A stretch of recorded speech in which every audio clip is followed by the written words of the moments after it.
bu ñu commencé ci fin wu journée bi ba 23h ñu ngi ci clinique bi nga xam ne foofu la président Ousmane Sonko nekk mu suñu xarit mu suñu frère suñu allié politique di leader de l'opposition sénégalaise ñu dem seeti ko ci lit d'hôpital bi mu tëdd muy image bu terrible pour une démocratie bu mel ni Sénégal ak fi mu jaar ak trajectoire am ba fi mu yegsi bu ma jëlee rek les 10 dernières années ñun ñii dañu taxawoon kii nekk tey à la tête du Sénégal di noot sénégalais yi di opprimer sénégalais yi di blesser sénégalais yi di rey sénégalais yi kooku y a 11 ans ci ginnaaw dafa doon taxaw ñu taxaw yeneen démocrate taxaw ñuy xeex pour la république pour l'état de droit et pour la démocratie mu am discours yi mu doon yëkkati ci bu ñëwee comment il va préserver la démocratie sénégalaise ni nga xam ne noonu lay joxe sénégalais yi seen àq ak seen yelleef préserver liberté yi préserver droit aux citoyens yi fexe ba justice moom boppam am indépendance am fexe ba consolider démocratie bi nga xam ne moom la fi fekk mooy discours bi mu doon tenir en 2011 ba 2012 te ñu ko doon ànd ak moom ci xeex boobu sur le terrain ku ne woon sénégalais yi 10 ans 11 ans après di ngeen ñëwaat xeex même xeex boobu kii leen defoon promesse yooyu trahir ko tey mu wëlbatiku nekk l'oppresseur mu wëlbatiku nekk kii boom sénégalais yu bëri duñu ko gëm te rendre ñu justice ñi nga xam ni ñàkk nañu seen bakkan mais li ma doon wax démb bi ñu gisee président Ousmane Sonko tëdd fi mu tëdd képp kuy démocrate képp koo xam ni kii mas ngaa xeex pour Sénégal am nga lu la naqadi ba ci sa biir xol c'était dégradant pour le pays parce que le leader de l'opposition statuam s'est consacré ci biir constitution bi dafa am ay droits yoo xam ne pour démocratie taxaw yooyu dañu ko koy nangul mais ni Macky Sall di doxale ba ñu jël ko agressé ko droit yépp yi mu waroon am en tant que opposant en tant que leader de l'opposition mais en tant que être humain sénégalais simplement ñu xañ ko privé ko des droits les plus élémentaires y compris droit wu mu jóg di dem wuyu ji justice pour choisir fi mu war a jaar ñu nangu yooyu droit agressé ko violenté ko gis ngeen ni ñu ko doxale mais foofu laa bëgg a taxaw tuuti ndax foofu la gravité wu cas bi nekk tey dañu toll foo xam ni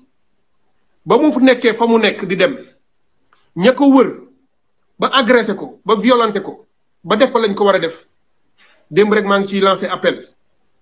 kenn mënu la wax ni ñooñu ñëpp ils sont des représentants de la force publique légale et légitime du Sénégal ba tax na bu ñu gisee ñu def ko ñaawteef bu mel noonu ba tey ñëpp di ci am xel ñaar ak tiitaange ci état de santé bu dégradé wu considérablement ndax ñëpp gis nañu li nga xam ne nii sànni nañu ko sànni ko avocat am Ciré Clédor Ly te mu mën a nekk lu ne foofu nag laa bëgg a insister ndax ki ma gis mu tëdd journée bi mu passé li ñu njortu ni def nañu ko bu sa xel demee tuuti te nga xam ni àddina di doxe da ngay gis ni léegi am na réew yoo xam ni ci wàllu seen dictature ak seen xeex ak ñi ñu jàpp ni seeni ennemi lañu am nañu yoo xam ne mën nañu ko def nit maanaam ci noyyeem wala ñu laalal ko ci yaramam loo xam ne dina ko yàq ba faw loolu nag ku gis li am démb am nga ci tiitaange te am nga droit interroger wu ba tax na bi ñu gisee tey li xew ak fi état de santé am toll ma bëgg ñu jàpp ni tey toll nag foo xam ni maa ngi koy wax Macky Sall exigence la gis nga dañuy wax ni démb bi mu sonnee ci ngoon ba ambulance di ko jëli ñu xaj ambulance boobu dem fa amul lu ko gën a rëy ci violation des droits humains may féliciter sax médecins yi ordre des médecins seen syndicat dañu mujj sax intervenir pour loolu mën a am mais loolu kenn mënu ko jàppee lu dul bëgg boom nit ki parce que boo ko loree mu war a faju ji nga xañ ko faj bi yaa ngi lor nit kooku te foofu la ñu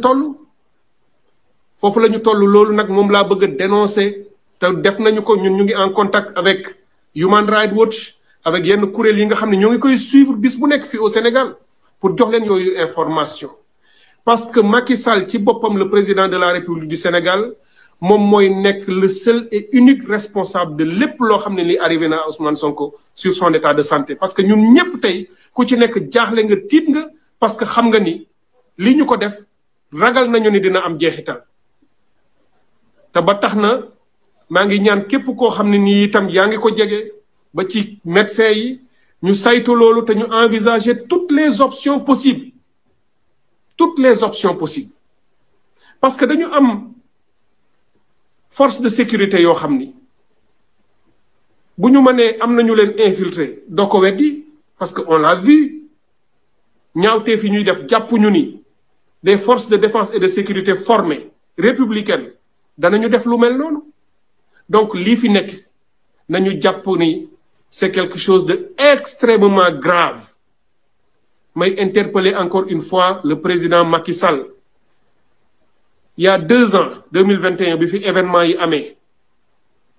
dafa déclenché wu toute ma communication lépp lu ma mës a wax moo doon teel koo interpeller artu ko ne ko lii ngeen yëkkati fi mu jëmee Sénégal du baax il faut l'arrêter dégluwuñu woon ils avaient considéré que c'était l'occasion de l'arrêter de l'anéantir ñu continuer li ñu def fu ñu mujjee sénégalais yi ñàkk seen bakkan réew mi déstabilisé wu te il a échappé belle il aurait pu perdre sax son pouvoir ci jamono jooju bu fekkonte ni ñun ñii ñëpp ànd ñu reculer pour réew mi am jàmm kooku nag bu yëkkateetee lii mu yëkkati di pexe yi muy def avec sa justice privatisée une partie des forces de sécurité moo tax damay wax ni bu ñu ko xoolee dafa mel les forces de défense et de sécurité partiellement dugal nañ ci ñoo xam ne ni nit ñi xamuñu leen ba ñaawteef yi am yépp di ci am loolu nag du lu rafet ci démocratie danger la moo tax may woo tous les démocrates du Sénégal tous les républicains ñi nga xam ne Sénégal jaral na leen ko nañu xam ne le danger romb na li ñu doon wax lii raam ci ñag bi la jëm romb na fa il est temps de se mobiliser et taxaw temm nag pour arrêter ça définitivement parce que gis nañu yi xew bitim réew gis nañu ay opposants yu ñu def yoo xam ni yi ay substances toxiques neurotoxiques mu yàq seen àddina su fekkente ne loolu mooy seen pexe sénégalais yi dinañ ko diggaaleeg ñoom guddi ak bëccëg donc nañu delloo ci seen xel l'heure est suffisamment grave parce que l'état de santé de président Ousmane Sonko nit ñi wax nañ ko tey ci journée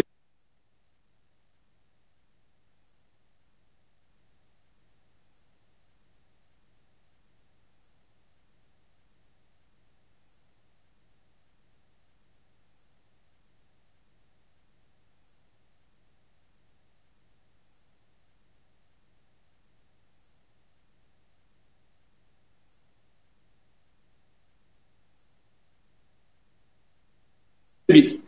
gis ngeen communication Pastef def ay parle il est temps que ñoom ñu mën a wax pour préserver lii nga xam ni yegg si nañ fi l'heure nag est grave maa ngi koy wax ci njalbeen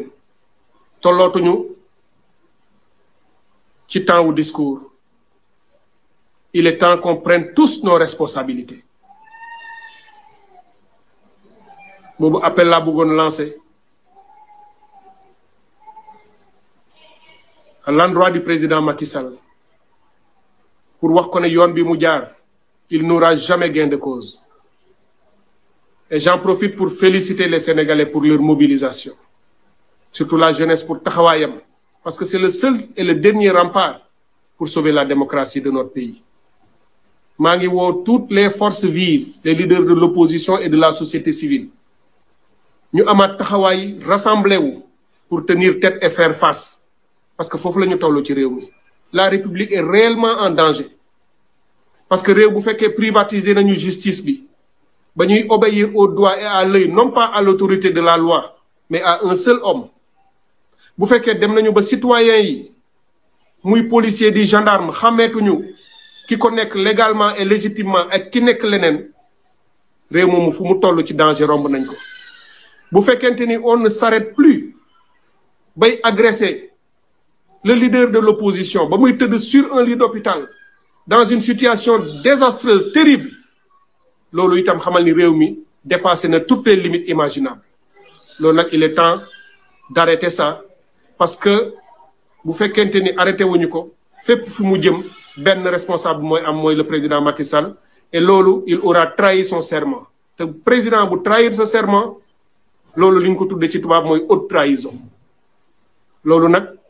mën nañ cee bañ a yegg bu fekkee comprendre na ni il ne peut pas continuer wala jéem a diriger Sénégal wala opprimer Sénégalais yi ba ñu noppi il ne peut pas le faire donc c'est l'appel que je voulais lancer ce soir mooy wax Sénégalais yi nañu yokk seen taxawaay nañu yokk seen détermination fi Macky Sall jëm xam nañu ko et on va l'empêcher mu bañ a yegg foofu mu jëm donc mooy le message que je voulais vous lancer mooy la communication que je voulais faire avec vous ngeen déglu ñi nga xam ne war nañu wax dinañu wax ñi nga xam ne war nañu jëf dinañu jëf su ko defee ñu am taxawaay bi nga xam ne mi boobu moom la ñu war a am te moom la situation bi laaj maa ngi leen di gërëm di leen sant